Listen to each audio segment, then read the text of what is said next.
ابھی تک عابر کی ڈاکٹر اعتبار سے ملاقات نہیں ہوئی تھی۔ یہ بات سونی اور ڈاکٹر اعتبار اچھی طرح جانتے تھے کہ اس فارم ہاؤس سے عابر کا واپس جانا بالکل ممکن نہ تھا۔ اس لیے سونی نے یہاں کے بارے میں جو معلومات عابر کو دے دی تھی ان کی کوئی اہمیت نہ تھی۔ یہی وجہ تھی کہ ڈاکٹر اعتبار نے سونی کی کوئی گرفت نہ کی تھی۔ اسے بس عابر کے گھر والوں سے رابطہ کرائے جانے پر غصہ کیا تھا۔ دراصل وہ اس جذباتی مسئلے کو ترپ کے پتے کے طور پر استعمال کرنا چاہتا تھا، لہٰذا اس نے سونی کو تنبیہ کر کے آئندہ اس طرح کی حرکت کرنے سے روک دیا تھا۔ لیکن دوسری طرف اتنا ضرور ہوا تھا کہ عابر کو قید تنہائی سے نجات مل گئی تھی۔ اب وہ کمرے سے باہر نکل سکتا تھا۔ یہ ریسٹ ہاؤس 4 کمروں پر مشتمل تھا، برابر ایک لائن میں 4 کمرے تھے۔ ان کمروں کے سامنے برآمدہ تھا، برآمدے کے سامنے ہرا بھرا لان تھا اور اس لان کے اطراف میں باؤنڈری وال لگی ہوئی تھی۔ عابر کو اجازت تھی کہ وہ کمرے سے نکل کر لان میں چہل قدمی کر لے یا وہاں موجود کرسیوں پر شام کی چائے پی لے، لیکن اس باؤنڈری وال سے باہر جانے کی اجازت نہ تھی۔ گیٹ پر سیکیورٹی گارڈز موجود تھی۔ ایک لیڈی گارڈ تو اب بھی اس کے کمرے کے باہر ہر وقت موجود رہتی تھی۔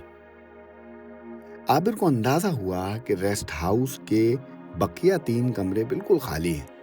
ایک تو ان کمروں کے دروازے پر کوئی لیڈی گارڈ موجود نہیں تھی، دوسرے عابر نے ان کمروں سے کسی کو کبھی باہر نکلتے نہیں دیکھا تھا۔ عابر کو اس ریسٹ ہاؤس میں کوئی تکلیف نہ تھی، لیکن وہ اپنے گھر والوں سے بات کرنا چاہتا تھا۔ سونی کو بھی اس معاملے میں کوئی مضائقہ نہیں تھا، لیکن باس، کیونکہ انہوں نے تنبیہ کی تھی اس لیے وہ محتاط ہو گئی تھی۔ سونی عابر کو بار بار مختلف بہانوں سے ٹال دیا کرتی تھی، لیکن جب عابر زیادہ ہی پیچھے لگتا تو اس نے ڈاکٹر سے بات کی۔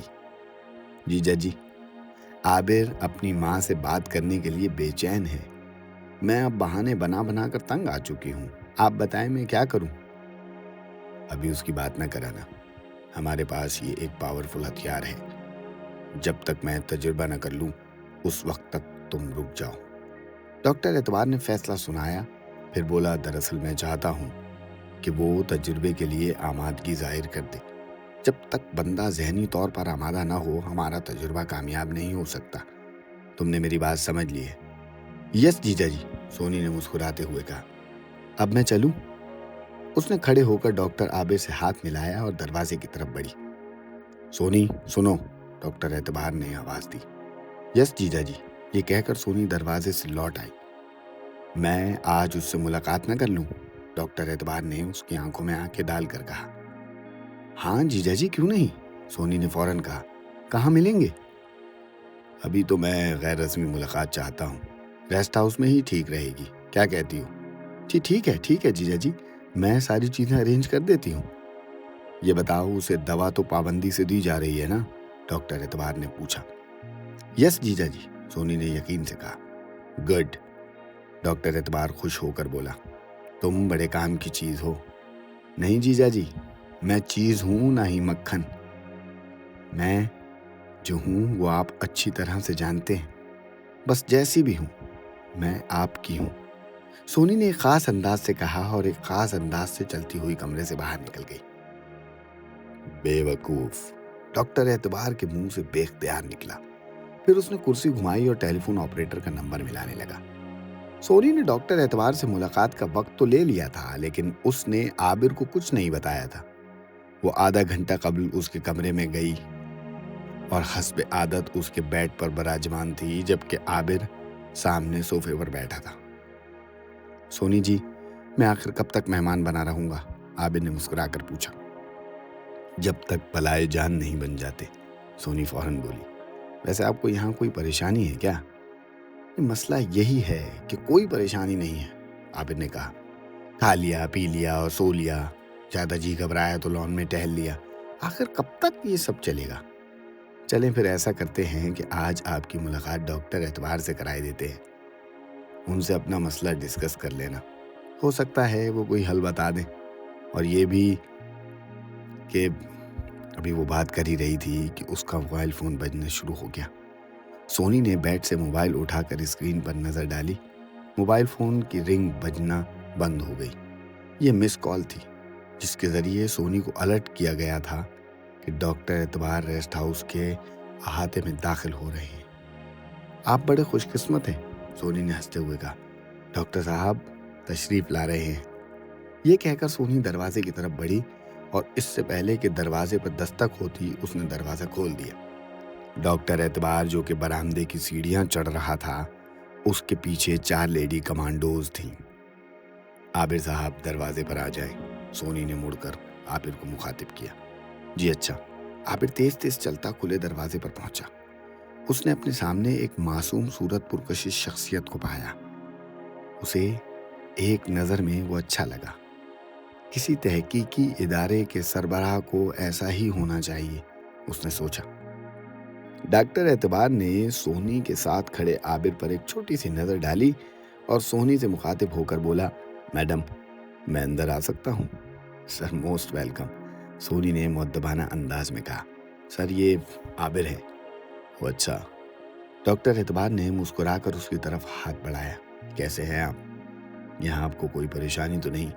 نہیں سر، مجھے تو کوئی پریشانی نہیں ہے، میڈم میرا بہت اچھا خیال رکھ رہی ہیں، عابر نے ہاتھ ملاتے ہوئے کہا۔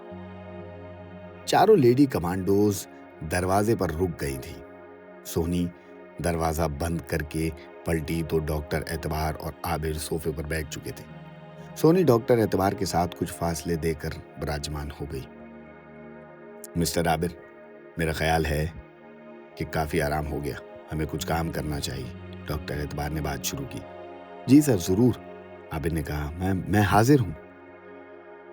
دیکھو عابر، ہمیں ایک تجربے کے سلسلے میں آپ کی خدمت درکار ہے۔ یہاں ہم سب سے الگ تھلگ ایک کونے میں بیٹھے انسانی فلاح بہبود کے لیے کام کر رہے ہیں۔ ہمیں آپ جیسے نوجوانوں کی سخت ضرورت ہے جو اس نیک کام میں ہمارا ساتھ دے سکیں۔ ہمیں امید ہے کہ آپ اس سلسلے میں ہمارے بہترین معاون ثابت ہوں گے۔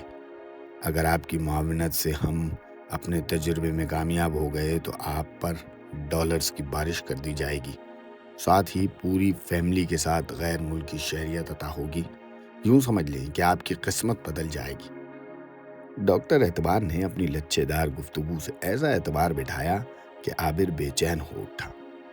وہ پرجوش انداز میں بولا، سر میں آپ کے ساتھ ہوں۔ گڈ، ہمیں آپ سے یہی امید تھی، ڈاکٹر اعتبار نے کہا۔ پھر وہ سونی سے مخاطب ہو کر بولا، میڈم عابر کا کوئی بھی مسئلہ ہے تو مجھے بتائیے۔ نہیں سر، یہ بس اپنی فیملی سے بات کرنا چاہتا ہے، اگر آپ اجازت دیں تو۔ ہاں ضرور کروائیے، ہماری طرف سے اجازت ہے، لیکن انہیں اتنا ضرور بتا دیجیے کہ گفتگو حدود میں رہ کر کی جائے، ڈاکٹر اعتبار نے تنبیہ کی۔ جی سر میں بتا دوں گی، سونی نے عابر کی طرف دیکھتے ہوئے کہا۔ ویسے مسٹر عابر بہت سمجھدار ہیں، یہ ہم سے پورا تعاون کرنا چاہتے ہیں۔ Very good very good, doctor اعتبار نے کھڑے ہوتے ہوئے کہا۔ پھر اس نے عابر سے ہاتھ ملایا اور سونی سے مخاطب ہو کر کہا، میڈم ایسا کریں انہیں یلو کارڈ ایشو کروا دیں تاکہ یہ تھوڑا سا گھوم پھر لیں، باہر نکلیں، ریسٹ ہاؤس کی باؤنڈری وال میں گھوم گھوم کر تنگ آ گئے ہوں گے۔ جی بہتر سر، یہ آپ کا بہت اچھا فیصلہ ہے، سونی نے پرتحسین لہجے میں کہا اور عابر کو اشارے سے دروازہ کھولنے کو کہا۔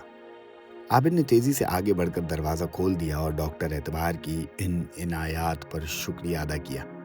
ڈاکٹر اعتبار مسکراتا ہوا کمرے سے باہر نکلا۔ اس کے باہر نکلتے ہی لیڈی کمانڈوز نے اسے اپنے دائرے حفاظت میں لے لیا۔ ڈاکٹر اعتبار کے جانے کے بعد سونی نے کمرے کا دروازہ بند کیا اور پرجوش انداز میں اس سے ہاتھ ملاتے ہوئے بولی، آپ بڑے خوش قسمت ہیں عابر، ایسا پہلی بار ہو رہا ہے کہ کسی آؤٹ سائڈر کو یلو کارڈ ایشو کر دیا گیا ہو۔ ویسے یہ یلو کارڈ ہے کیا؟ عابر نے پرتجسس لہجے میں پوچھا۔ دیکھیں عابر، اس کارڈ کے ذریعے آپ بلا روک ٹوک ریسٹ ہاؤس سے باہر جا سکیں گے، آپ کی رسائی کیفے اور زو تک بھی ہوگی۔ ڈاکٹر اعتبار کا حکم ملتے ہی عابر کا یلو کارڈ بنا دیا گیا۔ 2 گھنٹے کے اندر یلو کارڈ عابر کو مہیا کر دیا گیا۔ سونی ابھی عابر کے پاس کمرے میں ہی موجود تھی کہ سیکیورٹی افسر سمندر خان کارڈ لے کر اس کے پاس آیا اور اس کے حوالے کر چلا گیا۔ زرد رنگ کے اس کارڈ پر اس کی تصویر موجود تھی۔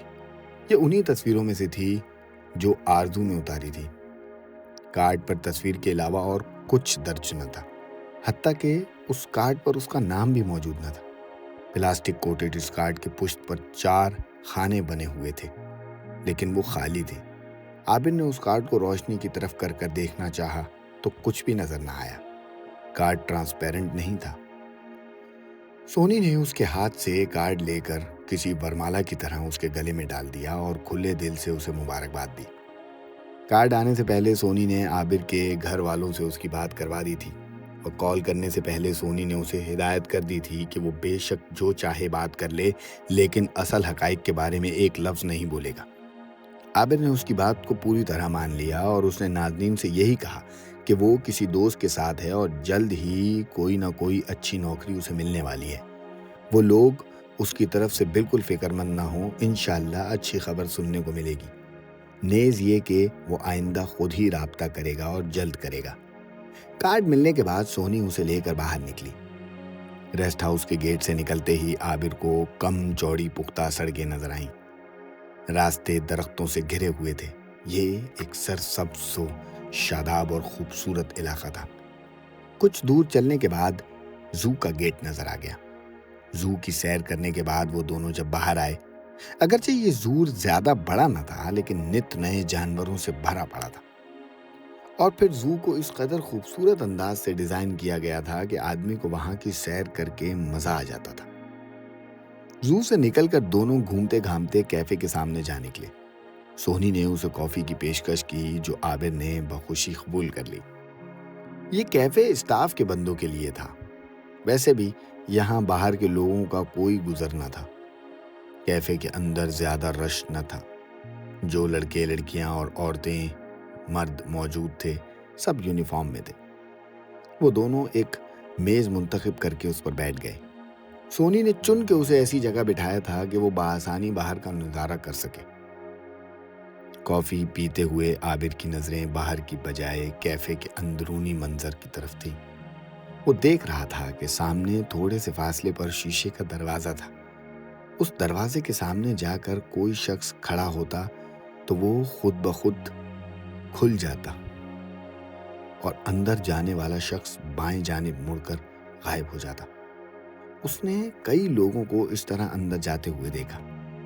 اگلے دن اس نے دوپہر کا کھانا حسب معمول اپنے کمرے میں کھایا اور پھر اس کا جی چاہا کہ وہ کیفے میں کافی پیے۔ اس نے گلے میں یلو کارڈ ڈالا اور ریسٹ ہاؤس سے باہر نکل آیا۔ وہ درختوں کی چھاؤں میں چہل قدمی کر کے کیفے جا پہنچا۔ اگرچہ کیفے کے گیٹ پر سیکیورٹی گارڈ موجود تھیں، لیکن انہوں نے اس کے گلے میں جھولتا ہوا یلو کارڈ دیکھ کر اسے روکنے ٹوکنے کی کوشش نہ کی۔ عابر ایک احساس سے فخر کے ساتھ اندر داخل ہو گیا۔ کل وہ سونی کے ساتھ جس گوشے میں بیٹھا تھا وہ آج بھی خالی تھا۔ عابر وہاں ایک میز کے سامنے بیٹھ گیا۔ یہ ایک بہت سجا ہوا کیفے تھا، بہت اچھی طرح سے بنا ہوا۔ اس کے فرنیچر سے حسن جھلکتا تھا۔ عابر نے اب تک یہاں کی جتنی چیزیں دیکھی تھیں ان سے جدید طرز اور خوبصورتی کا احساس اجاگر ہوتا تھا۔ کافی بہت اچھی تھی، سرو کرنے والی ویٹریس بھی بری نہ تھی۔ کافی پیتے ہوئے آج پھر عابر کی نظر اس دروازے پر تھی جس سے اکا دکا لوگ اندر کی طرف جا رہے تھے، لیکن واپس کوئی نہیں آ رہا تھا۔ عابر نے سوچا کہ وہ ذرا اندر جا کر دیکھے کہ وہاں ہے کیا۔ کافی پینے کے بعد تجسس کے مارے عابر نے شیشے کے دروازے کی طرف رخ کیا۔ اس دروازے پر کوئی محافظ موجود نہ تھی۔ جب وہ شیشے کے دروازے کے نزدیک پہنچا تو اسے بائیں جانب ایک راستہ نظر آیا۔ بقیہ 2 طرف دیواریں تھیں۔ عابر دروازے کے سامنے جا کر کھڑا ہوا اور دروازہ کھلنے کا انتظار کرنے لگا، لیکن دروازہ نہ کھلا۔ البتہ پیچھے سے نسوانی لیکن سخت آواز آئی، آپ کون ہیں؟ عابر نے پیچھے مڑ کر دیکھا تو 3 لیڈیز کمانڈوز اس کی طرف ہتھیار اٹھائے ہوئے تھیں۔ 2 لیڈی کمانڈوز نے بہت تیزی سے اسے اپنی تحویل میں لیا، جبکہ تیسری کے دروازے کے سامنے کھڑے ہوتے ہی دروازہ کھل گیا۔ چلیں اب آپ اندر چلیں، ان میں سے ایک کمانڈو نے عابر کو حکم دیا۔ عابر ان کے جدید ہتھیاروں کی زد پر تھا۔ اس کے سوا اور کوئی چارہ نہ تھا کہ وہ ان کے حکم کی تعمیل کرے۔ آگے عابر کے ساتھ کیا ہونے والا ہے؟ کیا عابر کو اس طرح گھسپیٹ کرنے پر کوئی سزا دی جائے گی؟ ڈاکٹر اعتبار اس کے ساتھ کس قسم کا تجربہ کرنا چاہتا ہے؟ یہ کیا جگہ ہے اور یہ کون لوگ ہیں؟ یہ سارے سوالات میرے ذہن میں بھی اسی طرح گردش کر رہے ہیں جس طرح آپ کے ذہن میں آ رہے ہوں گے، مگر ہم ساتھ ہی ان سارے سوالوں کا جواب تلاش کریں گے۔ آگے کسی حصے میں ہم عابر کے بارے میں جانیں گے کہ اس کے ساتھ کیا ہونے والا ہے، لیکن اس کہانی کا اگلا حصہ رانی پنکھی کی کہانی میں سے ہوگا۔ رانی پنکھی کے فرش پہ گرنے کے بعد وہاں کیا ہوا؟ وہ کون تھا جس نے رانی پنکھی کی چارپائی کو الٹ دیا تھا؟ یہ ہم اگلے ایپیسوڈ میں جانیں گے۔ میرے ساتھ جڑے رہیے، میرے چینل کو ضرور سبسکرائب کیجیے گا، ویڈیو کو لائک شیئر ضرور کیجیے گا اور کامنٹ کر کے میری حوصلہ افزائی کرنا نہ بھولیے گا۔ اپنے آس پاس کے لوگوں کے ساتھ پیار محبت سے پیش آئیں اور اپنا بہت سارا خیال رکھیں۔ مجھے ہو سکے تو اپنی دعاؤں میں یاد رکھیے گا۔ اللہ حافظ۔